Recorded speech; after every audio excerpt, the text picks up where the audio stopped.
안녕하세요. 중국과 함께 사는 길을 평생 연구하는 한중 다문화 가정의 차코페페입니다.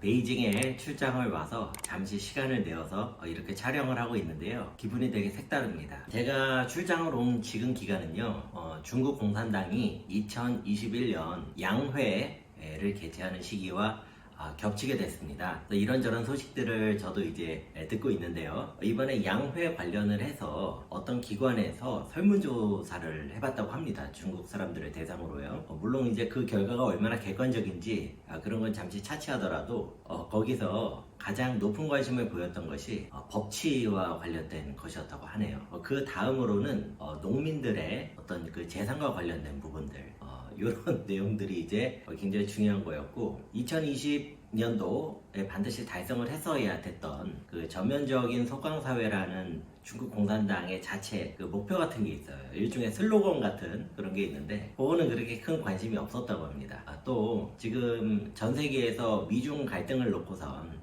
뭐 패권 다툼이다 이런 얘기들 하는데 또 그런 부분들도 그렇게 큰 관심을 끌지는 못했다고 합니다. 가장 이제 순위가 낮았던 것은 외교 문제와 관련된 거였는데 아무래도 중국의 일반 그 백성들이라고 할까요? 이런 사람들 관심에는 그런 것들이 크게 중요하지 않았던 것 같습니다. 이 법치주의라는 게 왜 법치가 1위를 했는가? 이게 이제 여러 가지 내용들이 얽혀 있는데요. 가장 서민적으로 쉽게 설명을 제가 이해하는 바를 한번 공유를 드리면 예를 들어서 여러분이 관공서에 뭘 하러 가잖아요. 그러면 담당자마다 하는 방식이 다 다릅니다. 물론 자체적인 어떤 기준이 있겠죠. 그런데 중국이 워낙 크고 방대하다 보니까 딱 하나의 기준을 만들어서 전국에 통용을 시키는 게 정말로 어려운 거거든요. 우리나라도 이제 그렇게 하려다가 되게 쉽지 않잖아요. 공무원분들 되게 고생 많이 하신다고 들었는데 그러니까 중국은 이거는 사실상 인치에 가까운 거죠. 인치. 그래서 빡세게 검사하는 공무원 사람이 자리에 앉아있으면 걔 이제 그 순번 바뀔 때까지 좀 기다리고 있는다든지 지금 한국 사람들 상식으로는 생각도 하기 어려운 그런 일들이 막 펼쳐지고 그 과정에서 엄청난 시간과 에너지가 또 낭비가 되고 이런 게 있습니다. 그런데 이제 법치주의로 하자는 거는 이런 거를 조금 명확하고 변하지 않는 매뉴얼화를 시키자 하는 요구가 사회적으로 상당히 많이 누적되어 있는 것이 아닌가 그런 느낌을 또 받습니다. 지금 중국이 이제 양회를 하는 이 시점에 저희의 조국 대한민국은 아쉽게도 여전히 무척 시끄럽습니다. 코로나 바이러스는 바이러스대로 심하고 그다음에 사회 갈등이라는 것도 정말 갈수록 첨예해지는 것 같습니다. 제가 이 유튜브 채널에서 저는 어떤 의견을 가지고 있다라고 말을 하는 즉시 아마 굉장히 공격적이고 무서운 댓글이 달리지 않을까. 예전에는 이제 저도 그런 분야에 대한 걱정을 해본 적이 없는데요. 유튜브 채널을 하다가 그런 댓글을 몇 번 받아보니까요. 정신이 번쩍 들더라고요. 그러고 이게 제가 말하고자 하는 바가 오히려 더 전달하기 어려워지는 되게 희한한 일인 것 같아요. 이게 자유민주주의라고 해서 개인의 발언권이나 이런 것을 충분히 이제 존중을 해주자 이런 취지가 있는데요. 또 그러면은 네가 발언의 자유가 있으니 나는 비판의 자유가 있다. 이런 식으로 나오면서 결과적으로 서로가 서로에게 이렇게 침해를 당하는 그래서 이런 부분들은 사실상 현실적으로는 그 보장하기 어려운 형태의 자유가 아닐까 이런 생각도 해봅니다. 예전에 이제 제가 다른 영상에서 소개를 드렸던 중국의 전전임 국가주석이죠. 전전전임이겠네요. 네, 등소평이라는 그 중국의 국가주석이 있었습니다. 작은 거인이라고도 불렸는데요. 이분이 원래 중국의 사천성 사람이에요. 근데 어렸을 때 아마 공부를 굉장히 잘했나 봅니다. 10대 시절에 자기 살던 고향의 어떤 사업가의 지지를 받고 당시 유럽 열강 중에서 상당한 그 입지를 구축하고 있던 프랑스에 유학을 하러 갑니다. 그러니까 10대 후반 나이에 그 엄청난 그 감수성을 가지고 이제 유학을 하러 간 거죠. 그런데 이 고향에 있던 사업가가 이 사업이 망해버린 것 같아요. 그래서 학비가 끊겨버린 겁니다. 그러니까 순식간에 이 사람이 생활을 해결해야 되는 입장이 되다 보니까 공장에서 이제 근무를 하는 공장 노동자가 돼버리는 거죠. 이 어린 등소평이. 그때 이제 공장했던 게 우리가 잘 아는 르노 자동차 아시죠? 그 삼성 르노 할 때 그 르노 자동차에서 하면서 엄청나게 발달을 한 자유민주주의의 선진국가인 프랑스를 보면서 이 젊은 등소평이 어마어마하게 많은 고민을 하고 또 중국의 앞날에 대해서 깊이 있게 걱정을 했었던 것 같습니다.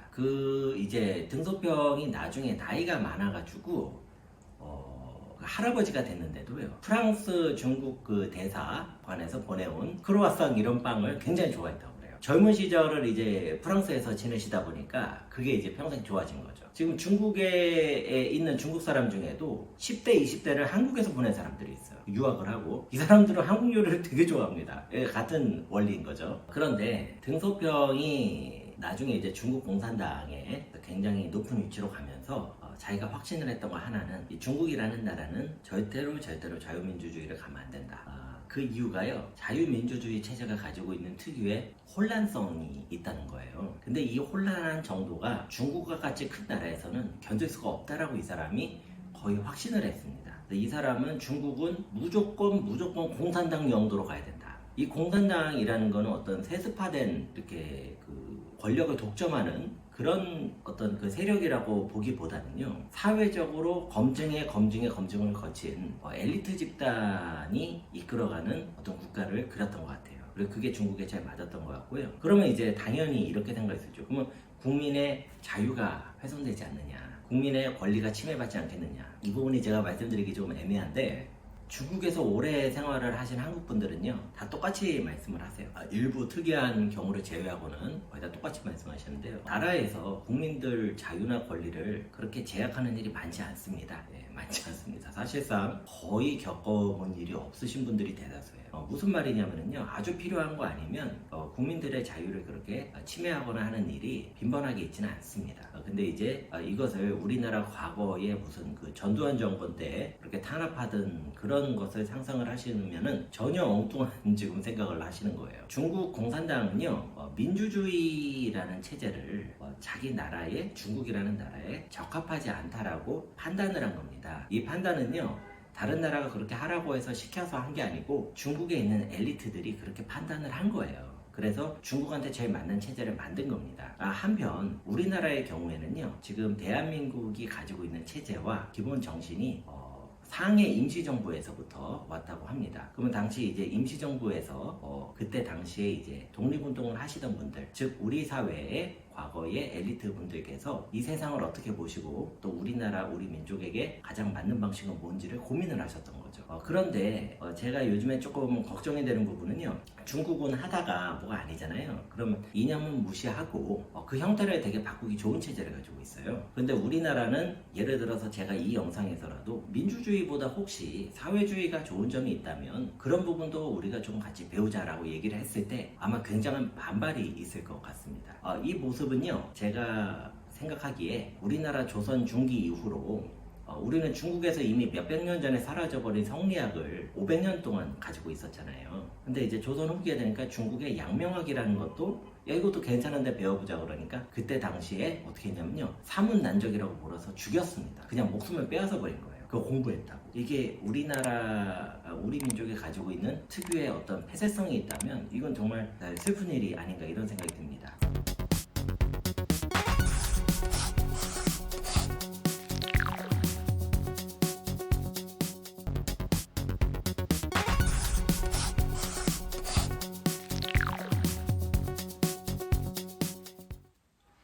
안녕하세요. 중국과 함께 사는 길을 평생 연구하고 있는 한중 다문화 가정의 차코페페입니다. 지난 시간에 이어서 중국 양회를 통해서 한번 나라, 국가의 역할이라는 게 무엇인가, 그런 부분들을 좀 살펴보려고 합니다. 제가 이 영상을 촬영하는 시점에 이미 2021년도 중국 양회는 끝이 난 상태입니다. 중국 양회 자체에 대해서 다양한 동영상들이 많이 올라가고 있고요. 또 저도 이제 그런 부분들에 대해서 따로 전문적으로 영상을 만들지는 모르겠습니다. 하지만 지금까지 나온 결과만 놓고 보자면은요, 전반적으로 제가 느낀 것은 이번 양회의 어떤 기조가 이전의 양회하고 비교를 했을 때 굉장히 조심스럽다. 중국말로 진션이라고 그러거든요. 진션. 그런 느낌을 많이 받았어요. 왜 그런 느낌을 받느냐면, 이전에 이렇게 외치던 어떤 그 힘이랄까요? 그런 어떤 호소력이랄까요? 이런 것이 굉장히 절제되고 내부적으로 우리 잘해야 돼, 우리 잘해야 돼 이런 느낌을 저는 좀 많이 받았습니다. 또 한편으로는요. 지금 중국의 중앙에 있는 지도부들이 전체 상황에 대해서 굉장히 엄중하게 인식을 하고 있다.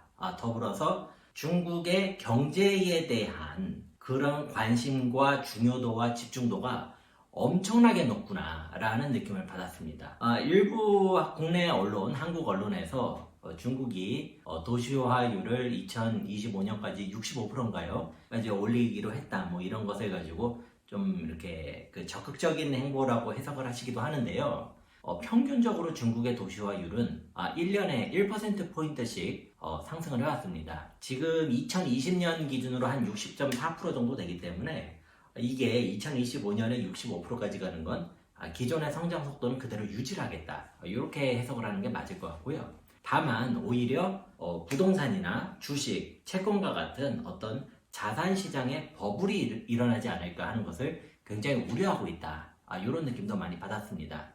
제가 이제 중국의 어떤 그 정치인이라고 해야 될까요? 중앙정부에 있는 어떤 이 관료들의 특징을 다 보다 보면 제가 이런 부분은 좀 부럽다 싶은 게 있습니다.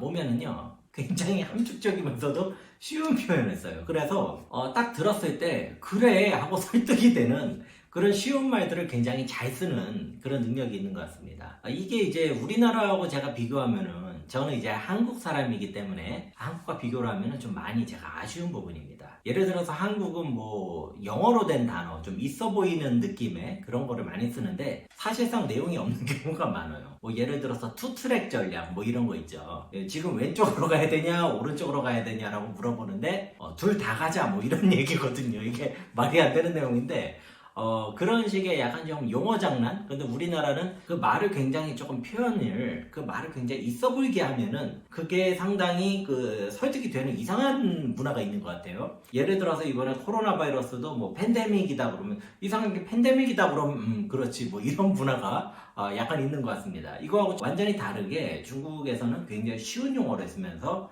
사람들이 굉장히 방향을 명확하게 인지하도록 하는 그런 정치적인 용어가 많이 눈에 띕니다. 그래서요, 이게 제가 지금 이런 영상을 찍을 때마다 되게 조심스러운 부분 중에 하나가 제가 이게 중국이 최고다, 중국이 낫다 이런 얘기가 아닙니다. 다만 우리나라에서 대부분의 언론들과 너무 많은 분들이 중국을 완전히 그건 아닌데 그거 뭐 존재하지도 않는 뭐 이상한 걸 만들어가지고 그게 중국이다 이렇게 보는 게 있다 보니까 제가 이제 중국 현지에 살고 있는 사람으로서 그리고 중국과 오랫동안 좀 관계가 있는 사람으로서 이거는 진짜 아니다 싶어가지고 말씀드리는 거거든요. 자, 그래서 하나의 예를 들자면 우리가 이렇게 과일 종합 세트 같은 거를 사왔다고 쳐볼게요. 그런데 포도도 있고 바나나도 있고 뭐 사과도 있고 뭐 앵두도 있고 여러 개가 있는 겁니다. 뭐 각자 자기가 먹은 거를 가지고선 야, 이 과일 세트는 이런 맛이야 라고 하는데 그거를 가지고 이제 우리가 조각을 맞추면서 이거를 이제 과일 세트는 이런 거구나 이렇게 우리가 생각을 하면 되는데 지금 이제 한국의 언론은 어떤 식이냐면요, 이 과일 세트를 전혀 관심도 없어요. 그냥 저거는 똥맛이야 약간 이런 느낌입니다. 그래가지고 제가 듣기에 똥맛은 확실히 아닌데 그래가지고 제가 이제 그런 취지로 말씀을 드리는 거예요. 좀 이제 쓸데없는 얘기를 많이 했는데요. 중국이라는 나라 그리고 이 사회 시스템도요 분명히 장점이 있고 단점이 있습니다. 그리고 제가 중국이 장점만 있다라고 말씀드리는 게 아니에요. 단점도 너무너무 많습니다. 근데 중국의 단점을 설명하는 영상은 상대적으로 막 여러분 쉽게 중국 검색만 하면 나오기 때문에 제가 굳이 그 말씀을 안 드리는 거예요. 그런데 중국 사람들은 일단은 국가의 역할에 대해서 일단은 국민이 기본적으로 의식주를 해결을 하고요. 그 다음에 쉽게 말해서 등 따시고 배부르게 해주는 게 국가의 역할이다. 이런 시각을 굉장히 많이 가지고 있습니다. 자, 예를 들어서요, 우리나라가 지금 굉장히 이슈가 되고 있는 게 LH라는 공기업이 그 신도시 개발에 대한 정보를 미리 받아다가 거기 있는 직원들이 뭐 투기를 했다 뭐 이런 걸로 온 사회가 막 들썩이고 있는 거예요. 그렇죠? 근데 이 내용이 지금 제가 보니까 중국에서는 전혀 보도가 안 되거든요. 이게 뭐냐면 이런 거 괜히 보도하면 중국에서 좀 캥길 수도 있고 그러면 자체적으로 검열을 하는 것 같아요. 자, 그런데 저는 이제 어디가 옳다 그르다 이 말씀을 드리는 게 아니고, 자, 우리나라는 이런 시스템인 거예요. 이거를 무슨 정보가 있으면 다 까발리고 막 다 이거를 뭐 끄집어내고 얘는 얘 얘기하고 쟤 얘기하고 그러면 우리 그러다 시간이 다 갑니다. 우리는. 그래서 사회적인 이슈들이 너무너무 많은데 계속해서 이것들이 막 터지니까 그것들을 다 소화할 겨를이 없어요. 근데 그런 것들을 보다 보면은 뭐 대부분이 부정적인 거기 때문에 굉장히 에너지를 많이 소비하죠. 중국이라는 사회는요, 그 자체가 국민들이 사는 데에 필수적인 건 아니다라고 보는 경향이 강해요. 그래서 나라의 역할을 첫 번째로는 외세로부터 이 국민들을 지켜내는 어떤 국방의 의무, 요거를 못하면 나라로서 의미가 없겠죠. 그래서 두 번째로는 치안. 치안 수준이 중국이 굉장히 잘 돼 있거든요. 그래서 이런 어떤 기본적인 것들, 그 다음은 뭡니까? 의식주에 대한 것들을 해결해 줘야 돼요. 특히 경제적인 거, 먹고 사는 문제. 올해에 내가 100만 원을 벌었는데 내년에는 왠지 한 105만 원, 110만 원 정도를 벌 수 있을 것 같다라는 그런 어떤 희망, 이런 것들을 주는 것이 국가에서 국민들한테 갖춰야 될 가장 중요한 역할이다라고 생각하는 경향이 짙습니다. 자, 그러다 보니까요, 그 과정에서 다양한 이제 전국 곳곳에 중국에서 뭐 똑똑한 사람, 뭐 덕망이 높은 사람, 이런 사람들을 다 선발을 해가지고 와가지고 토론도 하고, 사실은 오기 전에 다 이게 내용이 전달이 돼가지고 내부적으로 하고 이제 약간 좀 형식적인 측면도 있지만 그래도 그런 식으로 해가지고 뭔가 조금 국가는 이런 역할에 더 충실해야 된다. 그 다음에 국민들이 먹고 사는 거를 무너지게 해서는 안 된다. 뭐 이런 것들을 훨씬 더 중요시하는 거죠.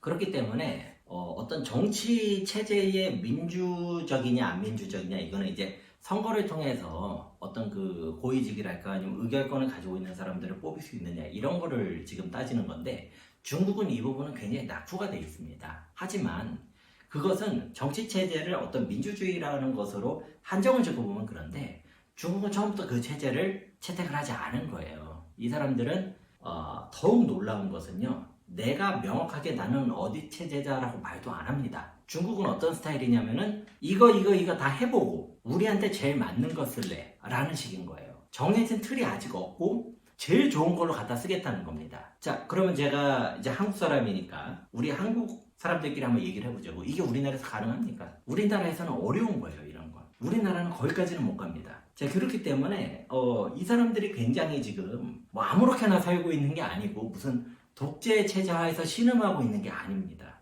자, 그래서 이런 부분들은 제가 말씀을 드리는 게 어떻게 전달이 되고 여러분이 느끼실 때 어떨지는 모르겠어요. 저 녀석 뭐 중국 공산당의 사주를 받고 거짓말하고 있다라고 생각을 하실 수도 있고, 아니면 중국 현지에 살고 또 오랫동안 중국과 접해본 사람이 저런 말을 하고 있다면 내가 한국에서 접하고 있는 어떤 정보나 이런 것들이 한쪽으로 편향돼 있을 수도 있겠구나 라고 생각을 하실 수도 있습니다. 선택은 여러분의 몫입니다. 제가 절대 뭘 강요를 하진 않습니다. 그래도요, 제가 개인적으로 봤을 때에는 제 생각은 이렇다. 그리고 중국이라는 사회가 지금 결코 만만하지 않다. 더불어서 미국이라는 세계 초강대국하고 지금 뭐 이거는 둘 중에 하나가 죽을지도 모르는 그런 국면으로 점점 가고 있는데, 그 상황에서 내부 단속을 엄청나게 하고 있습니다. 자, 우리나라의 앞날이 다시 걱정이 되는 그런 시점이 아닐 수 없습니다. 제가 참 한국 사람으로서 살 때에, 그리고 우리 한민족으로 살 때에 가장 가슴 아픈 부분이 이 부분입니다. 우리는 항상 주변의 강대국들 사이에서 살다 보니까 우리 스스로 그런 것들을 정신을 바짝 차리고 쳐다보지 않으면 안 되는 위치에 있었던 거죠. 역대로 내내 그랬습니다. 심지어 우리의 의사와 전혀 상관없이 전쟁에 참여를 할 때도 있고요. 아니면 우리의 의사와 전혀 상관없이 우리가 뭔가를 선택해야 됐을 경우도 많습니다. 자, 마찬가지로 지금 우리는 뭔가를 하나에다가 모든 걸 다 걸 때가 아니고 주변의 상황에 귀를 기울이고 조금 더 객관적으로 봐야 될 때가 아닌가, 이런 생각을 조금 해보게 됐습니다. 네, 그래서 중국 양해를 통해 살펴본 국가의 역할이라는 주제로 이런저런 이야기를 진짜 너무 맥락 없이 했던 것 같습니다. 그래도 시청을 해주셔서 정말 감사드리고요. 다음번에는 우리 한민족과 중화민족이 각각 어떤 약점을 좀 가지고 있는 것 같다, 어떤 국가 사회라는 각도에서 봤을 때요, 그런 부분에 대해서 좀 생각을 나누도록 하겠습니다. 시청을 해주셔서 대단히 감사합니다.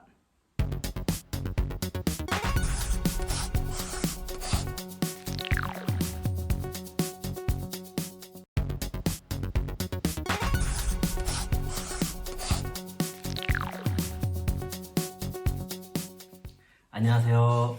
중국과 함께 사는 길을 평생 연구하고 있는 한중 다문화 가정의 차코페페입니다. 자, 이번 시간에는요, 지난번에 예고를 드렸던 바와 같이 우리 한국인의 약점과 중국인의 약점에 대해서 딱 한 가지씩만 살펴보는 그런 시간을 갖고자 합니다. 제가 지금 하고 있는 쪽도 이제 비즈니스 쪽이기 때문에 다분히 조금 비즈니스적인 관점에서 살펴보는 그런 시간을 가져보겠습니다. 일단 약점이라는 것을 어떻게 볼 것이냐에 대해서 저는 좀 이런 생각이 있습니다. 진짜 약점이 있다면 그거는 강점하고 단단히 결합이 되어 있는 경우들이 많습니다. 그렇기 때문에 고치는 것이 지극히 어렵습니다. 무슨 말이냐, 예를 들어서 나한테 어떤 약점이 있다. 그러면 제가 그 약점을 개선을 하면 되겠죠. 그러면 이제 그거 약점이 아니죠. 그냥 위협 요인인 거죠. 알고선 고칠 수 있으니까요. 그런데 진짜 약점이라는 건 뭐냐면요, 내가 알아도 고치기가 너무 어려운 것들이 있습니다. 그렇기 때문에 이 약점이라는 거는 강점하고 결합이 되어 있는 경우들이 대부분입니다. 내가 이 약점을 고치려다가는 내 강점도 같이 사라져 버리는 거죠. 그렇기 때문에 진짜 약점이 되는 겁니다. 그렇게 본다면 이 세상 그 누구나 약점이 있을 것입니다. 그래서 약점이 있다는 것 자체는 제가 봤을 때는 어떻게 보면 당연한 것인데, 그래도 한번 그런 관점에서 한국 사람과 중국 사람을 살펴보자. 뭐 이런 데에 이번 영상의 의미가 있다고 하겠습니다. 자, 먼저 한국인의 약점, 비즈니스 관점에서 제가 봤을 때에는 특정 성공 패턴에 대한 맹신이 과합니다. 특정 성공 패턴 하나를 딱 정해놓고 그것만이 성공하는 방식이다라고 생각하는 경향이 정말로 강합니다. 제가 중국에서 비즈니스를 하면 할수록 그런 것들을 더 많이 느끼게 됩니다. 자, 70에서 80년대를 거치면서 대한민국이 굉장히 경제적으로 성장을 하지요. 그런데 그 과정에서 하나의 특정한 성공 패턴이 만들어져 버린 것 같습니다. 마치 이것은 조선왕조 500년 동안 과거를 통한 출세만이 유일한 성공이다 라고 여긴 것과 비슷할 정도로 거의 그런 패턴의 그러한 느낌의 성공 패턴이 자리를 잡은 것 같습니다. 대한민국이라는 나라는요, 작은 영토, 그 다음에 너무나 취약한 천연 자원 등의 이유로 인해서 일찍부터 국가가 주도하는 수출 중심의 경제로 완전히 체질을 확정을 하고 전 국민이 그쪽에다가 역량을 집중을 해가지고 경제를 발전시킨 그런 케이스입니다. 이 방식이 효과를 보면서요, 경제가 점진적으로 성장을 했던 게 사실이고요.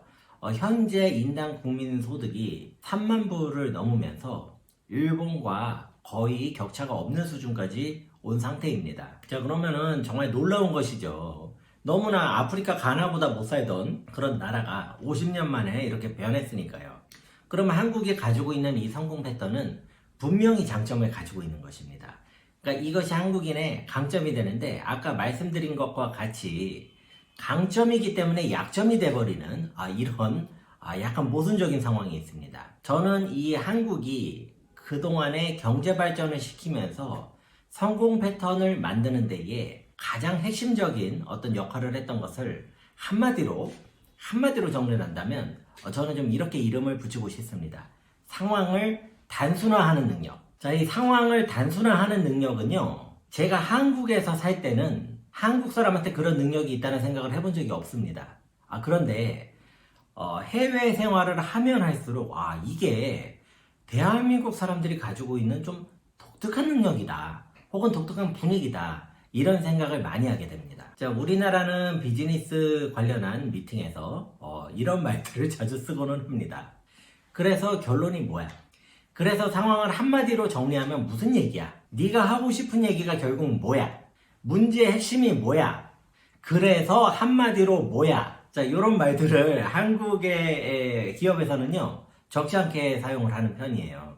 근데 재밌는 거는 지금 이게 어떤 상황이냐를 두고서 우리가 토론을 해야 되는 상황에서도 상대방에게 그렇게 물어보기도 합니다. 그러면은 자기가 말하면서 책임을 다 져야 되니까 누가 말을 하겠어요? 조금 이제 재밌는 상황인 거죠. 자, 1991년도 미국 LA에서 흑인들이 폭동을 일으킵니다. 그때 흑인들이 당시 미국에서 작은 세탁소나 작은 슈퍼마켓을 운영을 하던 한국계 미국인들의 상점을 약탈하는 일이 발생을 하죠. 그런데 그때만 하더라도 미국에 거주하고 있던 한국 교민들이요, 한국에서 건너간 이민 1세대인 경우들이 많았다고 합니다. 그러다 보니까 이분들이 한국에서 군 생활을 하고 간 분들이에요. 남성분들이. 그래서 무슨 일이 생기느냐면 그때 91년도 LA 흑인 폭동에서 한국 사람들은, 한국 상권은요, 무슨 군대처럼 자경단을 조직을 해가지고 요새화 시켜가지고 총을 들고서 막 방어를 하고 이러니까 흑인들이 함부로 약탈을 하지 못했었다고 합니다. 이게 조금 살펴볼 필요가 있는 게, 그 짧은 시간에 신속하게 지휘 체계를 만들어가지고 마치 군대처럼 방어작전을 수행을 했다는 얘기거든요. 제가 지금 이제 중국에 거주 중인데요. 이런 능력은 중국 사람들 입장에서 보면 아주 특이한 능력입니다. 정말로 중국 사람들한테 같은 일이 있었다면은 이렇게 하기가 쉽지가 않았을 것입니다. 자, 제가 이것을 볼 때마다 우리 한국 사람은 그런 상황이 되면은 그렇게 할 수 있겠다라는 생각이 들어요. 왜 그러냐면 우리는 그것을 본능적으로 알고 있습니다. 왜냐하면 제가 보니까 우리 한국 사람들은 기본 이 노말 모드가 없어요. 전부 다 위기 모드인 것 같아요. 제가 느끼기에는. 처음에 한국 사람들이 인사를 하면은 뭘 합니까? 바로 서열 정리가 들어갑니다. 예전에 중국 사람들 중에 한국어를 배우거나 한국문화에 관심 있는 사람들이 저한테 왜 한국 사람들은 만나면 그렇게 나이를 물어보냐? 나이가 그게 중요한 거냐? 라고 하는데 제가 고민 끝에 이렇게 답을 줬습니다. 한국의 언어가 두 가지가 있다. 그런데 나이를 알아야지 그 언어를 쓸 수가 있다. 그렇기 때문에 한국 사람 입장에서는 나이를 알아야 된다, 처음에. 제가 이렇게 설명을 했었는데요. 우리나라 사람들은요, 새로 만나잖아요. 그럼 머릿속에서 매핑이 지도화가 되는 거죠. 저 사람은 나이가 어떻게 되고 다른 조건이 어떻게 되고 촥촥촥 정리가 됩니다. 이게 놀랍게도 일사불란하게 우리가 특별한 노력을 하지 않아도 우리 머릿속에서 그게 발생을 합니다. 그러면서 만나는 즉시 랭킹화가 되어버립니다. 자, 이것은요, 비상 상황이 발생을 했을 때에 나는 누구의 말을 듣고 내가 누구한테 지시를 할 수 있다는 것이 상당 부분 전제가 되어 있습니다. 그렇기 때문에 LA 흑인 폭동 같은 것들이 일어나면 한국 사람들이 대처를 하는데 상당히 유리할 수 있다고 봅니다. 저는 우리나라 사람들, 한국 사람들이 가지고 있는 이런 능력이요, 위기 상황을 극복하는 데에 거의 최적화되어 있다고 봅니다. 자, IMF 금융위기가 터졌는데요. 우리나라가 그걸 몇 년 만에 극복했습니까? 3년 만에 극복을 해버립니다. 아주 놀라운 일들이 우리나라 사람들한테는 마치 당연하다는 듯이 일어나는 거죠. 위기 앞에서 서열이 딱 정리가 돼 있고 일사불란하게 움직인다. 이런 능력은요, 대한민국이라는 나라가 건국이 되고 나서 근 한 50년 정도 시간을 지나면서 우리 한국 사람들의 유전자에 새롭게 각인이 된 어떤 그런 능력이 아닐까 하는 생각을 해봅니다. 자, 그런데 이런 능력이 강점이면서 약점으로 작용을 하게 됩니다. 무슨 말이냐면요, 우리가 가지고 있는 이 능력은요, 글로벌 보편성이 굉장히 떨어지는 능력입니다. 즉, 우리한테는 당연한데 다른 나라 사람들한테는 거의 없는 능력이라는 거를 우리가 알아야 됩니다. 자, 한국의 수많은 기업들이 전 세계 곳곳에 진출을 하고 있는데요. 제가 참 놀라울 정도로 신기한 사실 하나를 보면은요, 다른 나라 현지에 있는 현지 인재들을 양성하는 능력이 우리나라 기업이 월등히 떨어집니다. 자, 그 이유가 뭘까요? 우리나라 한국에 있는 본사에서 해외 지사에 있는 그 현지인들하고 소통을 하다가 내가 속이 터져서 일을 못하겠다. 그래서 누가 나갑니까? 주재원을 파견을 합니다. 정말 한국인 주재원이 한국 마인드를 가지고 와가지고 일을 하죠. 그러면 이제 무슨 일이 터져요? 현지에 있는 그 주재원이 속이 터져버립니다. 자, 우리나라 사람들이 당연하게 생각하는 어떤 일사불란함, 그리고 우리나라 특유의 예의범절, 매너, 이런 것들은요, 제가 느끼기에는 글로벌 보편성이 많이 떨어지는 문화라고 봅니다. 자, 옆에서 봤을 때에 그거 참 좋구나, 그렇게 할 수도 있겠다라는 느낌을 주는 게 아니고 특이한데? 라는 느낌을 준다는 거죠. 이게 얼마나 특이하냐면 바로 우리나라 옆에서 5천년을 살아왔던 중국 사람이 봐도 특이합니다. 자, 그렇기 때문에 한국 사람 입장에서는 비즈니스를 할 때 그레이 영역이 점점 커지는 것을 경험하게 됩니다. 쟤네는 왜 이게 안 되지? 얘네는 왜 이게 안 되지? 그레이 영역이 계속 커지는 거예요. 자, 한국 사람들은 굉장히 상황을 단순하게 보고 싶어요. 우리는 우리가 단순하게 보고 싶어 한다는 거를 잘 모르지만 옆이랑 비교를 하면 우리는 되게 단순하게 보는 걸 좋아합니다. 그렇기 때문에 바로 옆에 있는 다른 나라 사람, 어떤 비즈니스 환경도 단순하게 보고 싶어요. 자, 예를 하나를 들어볼게요. 제가 지금 중국 칭다오라는 곳에 살고 있는데 한국에서 예전에 이제 어떤 분들이 오신다 이겁니다. 그러다가 칭다오라는 곳이 어떤 곳이야? 설명을 드리다 보면은 이런 관점으로도 이렇게 말씀드리고 하면은 이제 그분들이 그래? 그럼 여기는 바다도 있고 여기 중국에서 몇 등 정도 하는 거야 여기가 한 뭐 13, 14위 정도 규모가 될 겁니다. 경제 규모로. 그러면 듣자마자 그러면 뭐 한 강릉 정도 되는 거구만 뭐 이런 식이에요. 그런데 제가 우리나라 강릉을 갖다가 폄하하려는 게 아니고 이게 지금 그렇게 단순하게 얘기할 수 있는 게 아니거든요. 중국의 대도시 구조라는 게 좀 나름 복잡한 게 있기 때문에 이거를 어떻게 제가 이렇게 전달을 드려야 될지 고민을 하다가 그거는 확실히 아닌데 이런 느낌을 받았던 기억이 있습니다. 뭐냐면은요, 자꾸 단순하게 보고 싶어 하기 때문에 자기가 가지고 있는 모델을 가지고선 거의 다 소화를 해야 되는 거예요. 그러다 보니까 거기서 계속 오차가 발생합니다. 오차가 점점 커지는 거죠. 제가 이때까지 많이 느끼는 거는요, 우리가 가지고 있는 소통 문화, 우리가 가지고 있는 어떤 지휘 체계나 언어 체계 이런 것들이 조금 문제가 있는 건 아닐까? 이런 생각은 우리가 거의 안 한다는 거죠. 자, 그런데 그런 생각을 설령 했더라도 아마 한국 사람한테 이 얘기를 하면은 바로 이런 대답이 나오지 않을까 싶습니다. 그래서 뭘 어쩌라고, 영어로 하면 so what, 뭘 어쩌라고 우리 보고 지금 와가지고, 자, 이런 식으로 그 질문 자체가 굉장히 단기적으로 뭔가를 해결을 해야 된다는 게 전제가 돼 있어요. 이게 우리나라 한국 사람의 약점입니다. 차분하게 마음을 가다듬고 10년, 50년, 100년 이런 식으로 쭉 투입을 하자. 자, 이런 거 우리 한국 사람들 할 수 있습니까? 제가 봤을 때는 하는 것이 거의 불가능에 가깝습니다. 자, 이 얘기를 하면은 바로 이런 생각이 떠오르는 게 한국 사람일 거예요. 10년? 지금 내가 내년까지 살아있을지도 모르는데 뭐가 10년이야. 자, 우리 한국 사람들은요, 바로 이런 특징 때문에 에너지가 바로 눈앞에 몇 개월, 길어야 1년, 여기에만 집중이 돼버립니다. 그리고 그 과정에서 굉장히 많은 에너지, 국력들이 낭비가 됐을 거라고 봅니다. 생각할수록 굉장히 마음이 아픕니다. 제가 해외 생활을 하다 보면 애국자 된다는 말도 있던데요. 한국 지금 모습을 보면은요, 혼란과 갈등이 거의 정점에 이른 게 아닌가, 이런 생각이 듭니다. 저도 한 명의 한국 사람으로서 너무 슬프고 마음이 아픈 일이기도 하는데요. 동시에 저는 이것이 우리 사회가 반드시 겪어야 되는 하나의 과정이 아닐까, 이런 생각도 해봅니다. 저는 이번 이런 우리나라가 가지고 있는 이런 문제점들이 노출이 되고 이것을 우리가 하나씩 해결을 하는 과정을 겪으면서요, 우리 사회가 분명히 더 한층 성숙하고 한 단계 더 비약하는 그런 한국 사회가 될 거라고 생각을 합니다. 대신에 우리가 이거 하나는 인정을 했으면 좋겠어요. 세상에 공짜가 없습니다, 여러분. 제가 아무리 생각해도 이거는 맞는 것 같습니다. 우리가 자꾸 서구 사회가 몇백 년 동안 했던 걸 우리가 50년에 이뤘다. 자, 이런 얘기 하지 마시자고요. 우리가 그렇게 짧게 하면서 우리가 잃어버린 것들이 있었다는 겁니다. 우리가 너무 단순하게 보다 보니까 다양한 방면에서 문제를 건드리지를 못했던 것이고, 그런 것들이 누적이 되다 보니까 곳곳에서 불협화음이 발생을 하는 거죠. 그런데 이거를 기존 성공 방식대로 일사불란하게 하려고 하니 이제는 그 방식조차 안 먹히는 그런 아주 골치 아픈 상황이 지금 되고 있지 않나 하는 생각이 듭니다. 하나를 하더라도 다양한 관점에서 동시에 여러 가지 가치 기준이 함께 살펴질 수 있는 그런 사회가, 우리 사회가 그런 사회가 되기를 바라는 마음입니다. 제발 딱 한 가지 기준을 만들어 놓고 그것만 정답이다, 이것만 진리다, 이렇게 가는 거는 이제 조금 그만했으면 하는 그런 마음이 듭니다. 이제 얘기를 하다 보니까 제가 무슨 뭐 정치평론처럼 얘기를 지금 하게 되는데 죄송합니다. 제가 약간 마음속에 울분도 있고 그래서 최대한 좀 자제를 하면서 했어야 되는데 조금 노출이 된 것 같습니다. 자, 그러면 비즈니스 관점에서 바라본 한국인의 약점에 이어서 이번에는 중국 사람의 약점을 한번 알아볼게요.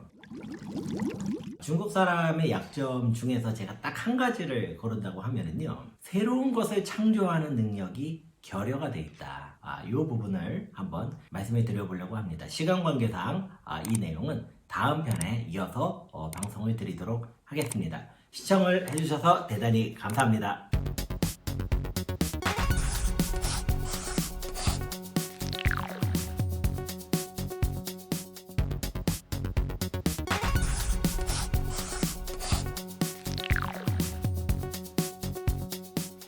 안녕하세요.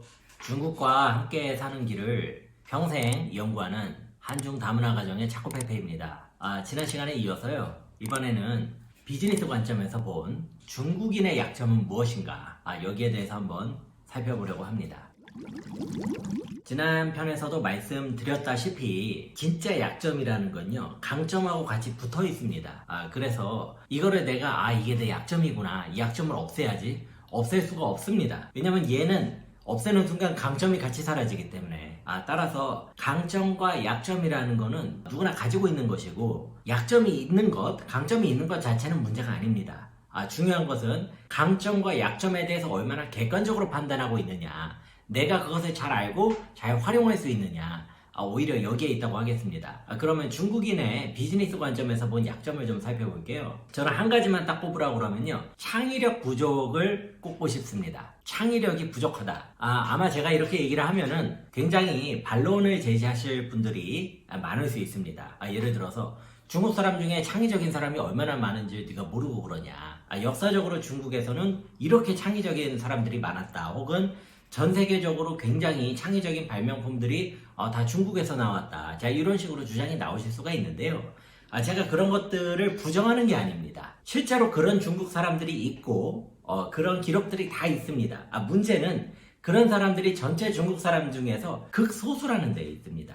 즉 중국 전체 사회의 분위기는요, 이렇게 창의적인 사람들에게 대해서 결코 호의적이지가 않습니다. 자, 제가 중국어로도 당연히 욕이 있겠죠, 여러분. 그러면 중국어 욕도 진짜 막 너무 심한 욕도 많고 약간 웃기는 욕도 많고 그러는데요. 평상시 생활 속에서 그래도 비교적 자주 접할 수 있는 그런 욕이 하나가 있습니다. 제가 이 말을 하는 걸 좀 양해를 부탁드릴게요. 제가 뜻을 전달하기 위해서 하는 거니까요. 그렇게 심한 욕은 아닙니다. 중국말로 니有病吗? 이런 말이 있습니다. 니가 병이 있느냐, 이런 뜻입니다. 문자 그대로 해석을 하면은요, 이거를 이제 잘못 해석하면은 저 혹시 어디 몸이 아프신가요? 제가 뭐 도와드릴까요? 이런 뜻이 전혀 아닙니다. 네가 지금 병이 있느냐고 비꼬는 건데요, 여기서 말하는 그 병은 정신적인 병을 얘기합니다. 찡전빙. 네가 지금 뭔가 생각을, 판단을 완전히 잘못하고 있다, 이것을 꼬집어서 욕을 하는 겁니다. 자, 그러면 요 안에 담겨 있는 중국 사람들의 어떤 문화 코드를 한번 살펴보시겠습니다. 자, 제가 중국 사람들과 지내면 지낼수록 강하게 느끼는 것이 굉장히 안정지향적인 문화를 가지고 있습니다. 물론 안 그런 사람들도 있겠죠. 하지만 전체적인 사회 분위기가요, 안정을 굉장히 지향을 합니다. 자, 그래서 우리나라 사람들이 가끔 중국 사람, 우리 막 병자호란도 겪고 막 고구려 때도 중국이 막 쳐들어오고 이러니까 중국이 막 침략하고 막, 그런데 실제 중국에서 살고 있는 사람들은요, 그런 이미지가 너무 낯설어요. 왜냐하면 너무나 평화적으로 해결하려고 하고 어딘가 공동체의 이익을 위해서 내가 거기에 이제 희생을 하고 양보를 하고 이런 데 굉장히 길들여져 있는 문화입니다. 그렇기 때문에 중국 사람들은 스스로 보기에 굉장히 도덕적이고 평화적이다라고 느끼는 경향이 강한데요, 실제로도 그렇습니다. 자, 그래서 어렸을 때부터 부모님한테 배우는 것들은요, 사실 크게 다르지가 않습니다. 학교 가서 선생님 말씀 잘 듣고 학교에서 학교 규칙대로 잘 따르고 친구들하고 싸우지 말아라, 뭐 대부분 이 정도 범주 안에 들어가 있죠. 자, 그렇기 때문에 중국에서는요, 뭔가 남들하고 특이한 행위를 한다든가 아니면 뭐 학교에서 다른 친구나 선생님하고 마찰을 일으키거나 그러면 굉장히 이것을 시각한 사안으로 보는 경향이 강합니다. 그리고요, 거기에 대해서 이 학생 자신은 물론 그 학생의 부모님까지 이 사람들은 뭔가 굉장히 좀 뭘 잘못 배웠다, 혹은 문제가 있는 사람들이다 라는 식으로 굉장히 매도하는 그런 문화가 있습니다. 물론 안 그런 문화가 있는 중국 사람들도 있을 거예요. 중국이 워낙 크니까. 하지만 저는 이제 제가 접해본 범위 내에서 굉장히 전반적인 수준에서 말씀을 드리는 겁니다. 자, 그 예전에 그 홍콩의 무술 배우 중에 견자단이라는 사람이 있습니다. 쩐즈단이라고. 견자단이라는 사람이 탕웨이라는 그 중국 여배우하고 같이 찍은 영화 중에 무협 우시아라는 영화가 있습니다. 이게 뭐 이제 그 무협 영화예요. 막 이렇게 그 싸우고 막 무술하고 이러는 영화인데, 그 안에 장면 하나가 굉장히 제 마음을 울렸던 게 하나가 있습니다. 뭐냐면 탕웨이가 견자단의 아내로 나와요. 그런데 아들 둘을 데리고 사는데 첫째 아들인가 이 친구가 이제 나이가 좀 찬 거예요. 한 13, 4살 정도 돼 보여요. 그러니까 이게 살고 있는 농촌 마을에서 이 원로들이 성인식에 하는데 이 탕웨이의 아들도 이번에 성인식에 참석을 해라. 얘도 이제 자격이 됐다. 이러고 얘기를 하면서 탕웨이한테 그동안 너희 부부도 참 고생을 많이 했다. 얘를 키우느라. 그러니까 탕웨이가 그냥 거기서 너무 감동을 받아서 펑펑 웁니다. 그런데 그게 굉장히 이제 감동적인 장면이기는 한데요. 제가 또 한편으로는 이 안에 중국의 굉장히 문화의 에센셜한 부분이 여기에 들어가 있다. 자, 뭐냐면은요, 중국 사람들은요, 그러니까 중국의 부모라고 해볼게요. 내가 농촌에 살고 있잖아요. 그러면 내 아이를 우리 마을에서 인정하는 방식으로 키우는 것이, 이것이 아이를 잘 키우는 겁니다. 그리고 그것이 부모 역할을 제대로 하는 겁니다. 자, 예를 들어서 세상에서는 이렇게 하라고 하지만 우리 아이의 꿈은 이거니까 이 아이의 꿈을 이뤄줄 테야 라든지, 아니면 우리 아이는 엄청난 무슨 분야에 잠재력이 있는 것 같다. 이 잠재력을 반드시 개발을 시켜줘야겠다. 이런 식으로 하는 것은 거의 없습니다. 이런 거는 아주 중국적인 감각으로 봤을 때 아주 이상한 짓이고 심지어는 나쁜 짓으로 보일 수까지가 있습니다. 자, 그런데요, 문제는 서구 사회에서 창의적인 비즈니스 모델, 그다음에 창의적인 어떤 그 제품과 서비스를 만들어내는 사람들은요, 이렇게 잘한 사람들입니다.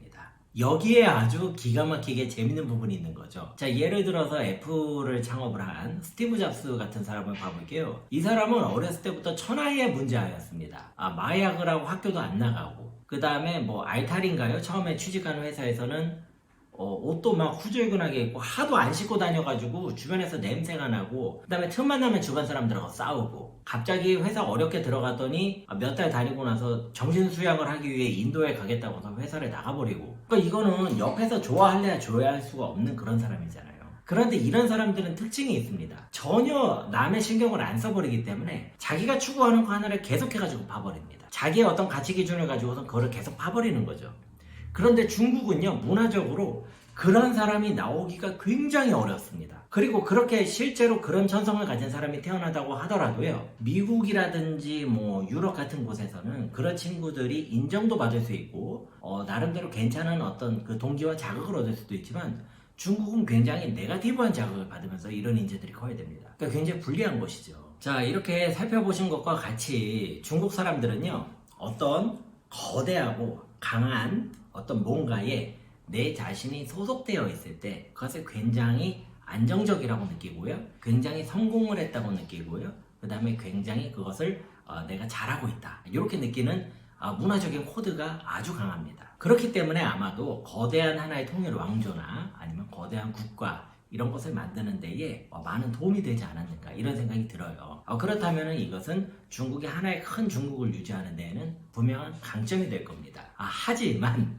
앞서 말씀드린 바와 같이 강점은 항상 약점과 같이 있습니다. 그래서 약점은 뭔가요? 창의적이고 자기 주관대로 뭔가 자기만의 세계를 가지고 사는 사람을 만들기가 굉장히 어렵습니다. 혹은 그런 사람이 있다 손 치더라도 이 사람의 의견과 생각이 사회에 반영될 수 있는 가능성이 매우 낮습니다. 자, 그래서 중국의 이제 상인들 사이에서 종종 하는 얘기 중에 이런 얘기가 있어요. 제품은 때에 따라 달라지지만, 제가 한번 그 스촨의 딴단미엔을 가지고 한번 얘기를 해볼게요. 한국말로 탄탄미엔이라고 하는 거 있잖아요. 그 딴단미엔이라는 게 있는데, 자, 예를 들어서 어느 마을에 딴단미엔 집이 하나가 생겼습니다. 근데 맛이 너무 괜찮은 거예요. 그래서 손님들이 너무 많이 와가지고 장사가 잘 됐습니다. 그래서 이 딴단미엔 집 사장이 돈을 많이 벌었어요. 그러니까 무슨 일이 생겼냐면, 이 딴단미엔의 맛을 연구를 해가지고 그 옆에 딴단미엔 집이 하나가 또 생깁니다. 그리고 그것도 장사가 되니까 또 딴단미엔 집이 하나가 또 생겨요. 딴단미엔 집이 계속 생깁니다. 자, 그러다 보니까 무슨 일이 생기느냐, 딴단미엔을 공급할 수 있는 양이 이 딴단미엔을 먹을 수 있는 그 양보다 더 많아지는 거예요. 자, 이것을 경제학 용어로 공급 과잉이라고 그러죠. 자, 그러면 어떻게 되나요? 공급이 과잉이 돼버리니까 가격을 낮춥니다. 가격을 낮추다가 언젠간 남이 먼저 죽을 거야, 그러다가 가격이 원가 이하로 내려가 버립니다. 자, 그러면 계속 적자가 나죠. 그래서 나중에 다 같이 죽었더라, 이런 식의 기본적인 플롯이 항상 비슷해요. 그래서 이런 얘기를 중국 아는 상인분들, 사업하시는 분들한테 많이 듣고는 하는데요. 놀라운 사실은 말이죠. 이 이야기의 내용이 지금 21세기인 현재 중국에서도 똑같이 발생을 하고 있습니다. 자, 저는 이제 이게 참 신기한 거예요. 어떻게 저기서 남이 딴딴면을 판다고 해서 나도 똑같이 저걸 팔 생각을 할까? 일단 조금 창피하지 않을까 이런 생각이 먼저 좀 들고요. 그대로 베끼는 거니까. 자, 그런데 이것을 하면서 서슴없이 하는 사람들은 어떤 사고방식을 가지고 있는 걸까? 이 생각을 한번 해보게 됐어요. 자, 이 사람들은 이렇게 생각을 했어야지 이게 말이 됩니다. 퍼즐이 맞아요. 뭐냐면 이 동네에서는 딴딴미엔을 하면은 장사는 되는구나. 그러면 딴딴미엔은 확실한 거구나. 그래, 그럼 내가 안정적인 것을 하자 라고 생각을 했으면 말이 됩니다. 자, 그러면 뭡니까? 이것은 안정을 지향하는 어떤 사고가 객관적인 것을 바라보는 것조차도 맞게 할 정도로 강하게 작용할 수 있다. 이런 것을 의미를 하겠죠. 가끔씩 중국에 진출을 하시는 한국 기업이 우리 특허 기술이고 우리만의 기술인데 중국 기업들이 이거를 바로 베꼈다. 중국은 아주 막 뭐 사기꾼의 나라다. 이런 말씀을 하시는 경우를 제가 종종 듣습니다. 근데 이 일은 한국 기업만 대상으로 한 게 아니고요. 중국 기업들 사이에서도 항상 이런 일들이 있습니다. 저는 이제 이 근본적인 원인의 하나로 창의적으로 보는 능력이 처음부터 굉장히 부족하다라는 점을 지적을 하고 싶습니다. 자, 중국은 이제 학교 다닐 때 이런 말이 있어요. 시양 모판学习. 이 모판이라는 건 뭐냐면 롤모델과 같은 겁니다. 그래서 어떤 롤모델을 하나를 지정을 해주고 그거를 배워라. 다 똑같은 방향으로 저렇게 가라. 이런 식으로 이제 교육을 하는 게 있는 것이죠. 자, 그래서 이게 하나의 특징입니다, 여러분. 특징이고요. 앞선 편에서 말씀을 드린 것처럼 우리나라도 강점이 있고 동시에 약점이 있잖아요. 중국도 강점이 있으면 약점이 있을 수밖에 없습니다. 그러니까 제가 이제 뭐 한국의 약점을 얘기했다고 해서 제가 뭐 한국을 싫어하고 이런 것도 아니고요. 제가 중국의 약점을 얘기했다고 해서 중국을 제가 싫어하는 것도 아닙니다. 제 채널의 특징을 아시는 분들은 제가 막 무작위로 중국을 막 비난하고 이런 유튜브가 아니고 그 다음에 그런 거 얼마나 경계하는지를 이미 아실 거예요. 그런데 이런 특징들은 제가 봤을 때 조금 눈에 띄더라. 그래서 공유를 드리는 차원에서 말씀을 드리는 겁니다. 자, 그러면 이제 제가 마지막으로 이런 말씀 한번 드려볼게요. 이게 지금 어떤 국가의 역할이라고 할까요? 그 다음에 그 사회의 엘리트들, 지식인층이 얼마나 이 사회를 이렇게 좋은 방향으로 가도록 그렇게 노력을 하느냐 이런 생각을 제가 하다가 이런 유튜브를 찍고 있는데요. 제가 이제 가슴 아픈 부분은 이겁니다. 중국은요, 그리고 적어도 중국의 엘리트층, 그 다음에 중국의 지식인층은요, 제가 방금 얘기했던 이 자신들의 강점과 약점을요, 제가 봤을 때는 객관적으로 알고 있다고 봅니다. 그렇다고 해야만 할 수 있는 정책들과 행동들이 계속해서 나오기 때문이죠. 자, 그런데 우리나라는 우리 강점과 약점이 뭔지를 모르는 것 같습니다. 그리고 관심도 없는 것 같습니다. 자, 우리나라는요, 뭐가 해가지고 안 되면 될 때까지 하라고 합니다. 이게 안 되는데 될 때까지 하라는 막 그러면서 막 좋아요. 막 역시 우리는 이런 사고방식을 하더니 역시 우리는 멋져 뭐 이런 사람도 있고, 그 다음에 뭐 이렇게 하다가 뭐가 안 되거나 그러면은 그거는 네가 노력을 안 해서 그런다 뭐 이런 식으로 매도하기도 하고. 자, 그러다 보니까 이게 지금 우리가 가지고 있는 강점은 조금 더 발휘를 하면서 약점을 피할 수 있는 방식으로 이걸 우리가 좀 스마트하게 운영을 해줘야 되는데 그렇지를 못한 것 같아요. 한편 중국에서는요, 자기네들이 이렇게 강점과 약점이 있기 때문에 일단 내수 쪽에서 자기네가 내수를 강하게 키워내고, 그 다음에 내수 중심으로 하는 기업들이 덩치를 키우고요. 그래서 뭐 석유 회사라든지 철강 회사, 은행 이런 것들은 중국 내수만을 대상으로 하는데 지금 전 세계적인 기업들이 되지 않습니까? 그 다음에는 중국이 압도적인 경쟁 우위를 가지고 있는 것들을 통해서 예를 들자면 전기 자동차라든지 아니면 드론과 같은 어떤 새로운 산업에서는 이제 중국이 B2C 시장에서 소비자들에게 없던 브랜드이기 때문에 이런 이 영역이 없었기 때문에 브랜드 이미지를 갖다가 심어가는 것까지 지금 나가고 있습니다. 이런 것들은요, 중국의 어떤 사령탑이 있다고 한다면 강점과 약점을 굉장히 면밀하게 분석을 해가지고 이것을 활용을 하고 있다. 저는 그렇게 생각하는 편입니다. 참 제가 이제 한국 사람인데 이런 점들을 생각을 하면은 너무 아쉽고 그다음에 가슴이 아픕니다. 우리도 하려면 얼마든지 더 잘할 수 있다고 보거든요, 저는. 그런데 그렇게 하지 못하는 현실이 있는 게 아닌가 또 이런 생각이 들어서 너무 지금 속이 상합니다. 네, 그래서 시청을 해주셔서 대단히 감사하고요. 제가 무슨 뭐 이런 유튜브 채널을 통해서 여러분한테 속 시원한 답을 드리거나 하지는 못하는 점에 대해서 굉장히 송구스럽게 생각을 합니다. 하지만 우리가 이제 어떤 답을 찾으려면 일단 상황을 제대로 봐야 되는 게 꼭 먼저 선행이 되어야 되거든요. 그래서 그런 것들을 우리가 한번 같이 봐보자, 이런 취지에서 이런 시리즈물을 한번 기획을 해봤습니다. 제가 이제 내용이 조금 부족한 점이나 표현이 조금 적절하지 못했던 점이 있었다면 댓글로 남겨주시기를 부탁드리고요. 그런 점들에 대해서는 제가 충분히 능력이 닿지 않았던 점들이 분명히 있었을 겁니다. 그런 부분들에 대해서 미리 여러분께 양해의 말씀을 드리겠습니다. 항상 시청을 해주셔서 감사하고요. 다음에도 좀 더 객관적으로 중국을 바라보면서 중국과 함께 살 수 있는 방안을 고민해보는 그런 내용을 준비하겠습니다. 감사합니다.